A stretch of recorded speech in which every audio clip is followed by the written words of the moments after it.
Okay, so I am going to show you all how to do a gift entry.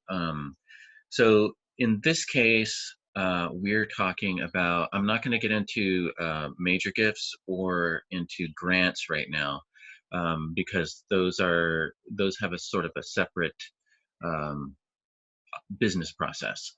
But for the day-to-day donations that come in the mail, this is what I'm going to show.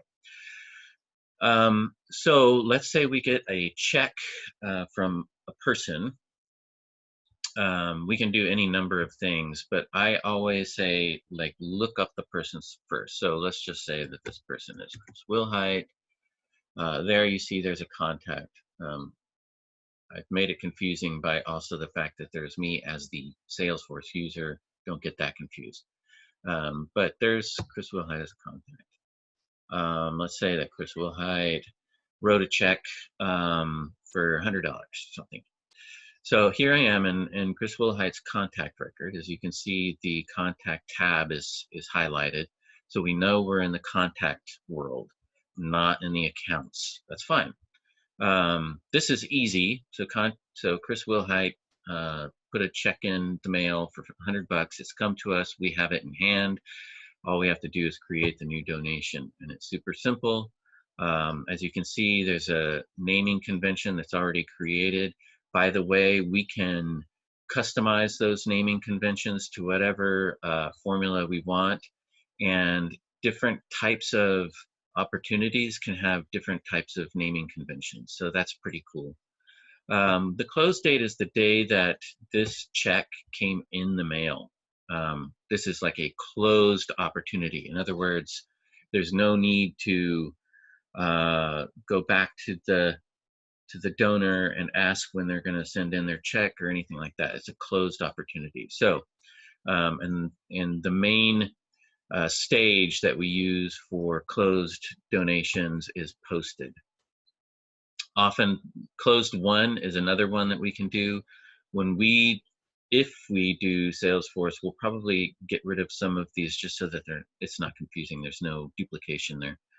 In any case, you're going to want to put in your amount. I said $100. Let's say this was from the spring appeal, or actually, like, yeah, there you go. It's from the COVID-19 emergency campaign. This was specifically solicited by our team around COVID-19. So you just click that in there and hit save.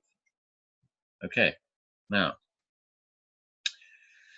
let's say we get in a check from Miles Davis. All right, you could search again for Miles Davis here and do that, or you can actually just, anyways.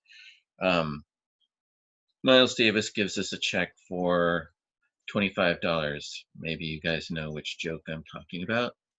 Yeah, if you don't, read the story about Bill Evans and the credits for Blue Green, I think it's the name of the team. I'm going to hit new donation here. In this case, this might have been a solicitation, but not the COVID. Maybe it was from the winter appeal. And you can see we don't have the campaign created yet. Or maybe let's say it was the spring appeal, because that's where we're at. So I can create a new campaign, and let's say it's a fundraising campaign, and real quickly, right through the donation entry thing, I can already go ahead and create the campaign. I don't know what our team is calling it. I'm just going to call it this: Spring Appeal FY 2020. I don't know, just making it up. We're not going to bother with this stuff. We can do that another time. I don't actually have it configured to our customization yet. So let's say this is in progress. It's active. Start date was, I think, May 1st. And the end date, I don't know. Let's just say the end date is July 31st. I'm just making this up. I'm going to hit save, and now we have the campaign set up, and just hit save. Now there's a new donation. So if I wanted to see Miles Davis's donations, I can go to the contact record, and you can see opportunities here. You can click on that to actually just go to the opportunities, what's called a related list in the contact record, and you would see a list of donations here. But I can also go to Miles's household, and there in the Davis household, I also see actually the very same opportunity.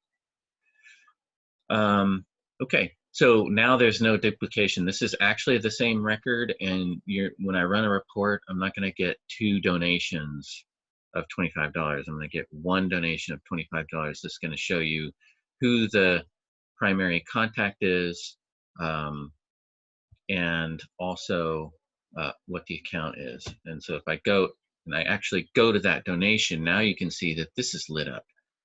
This is pretty fancy, and I'll show you what that looks like on another video that has to do with our business processes for major gifts and grants. But as you can see on this donation record, you have the account name and the primary contact, and then all the other information that we need. Okay.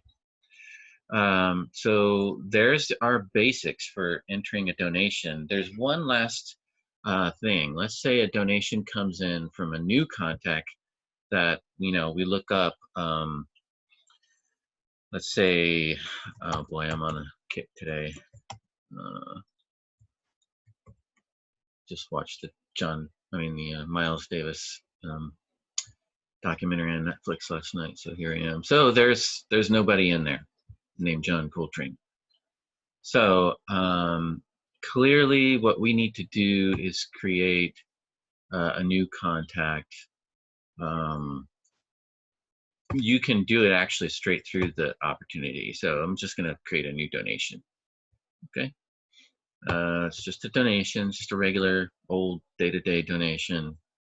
You don't have to, you have to put in a name for it to save, but the naming convention is going to change. So let's just call it Coltrane.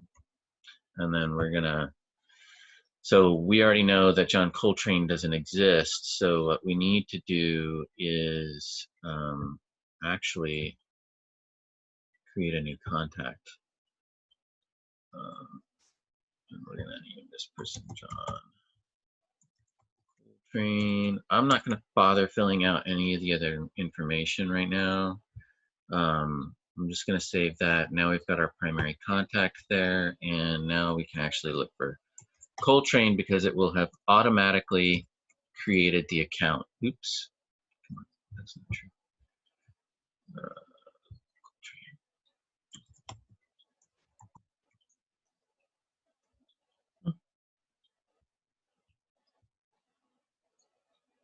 Well, I guess you can't just do it like that. Now that I have created the contact, let's look at Major Gift.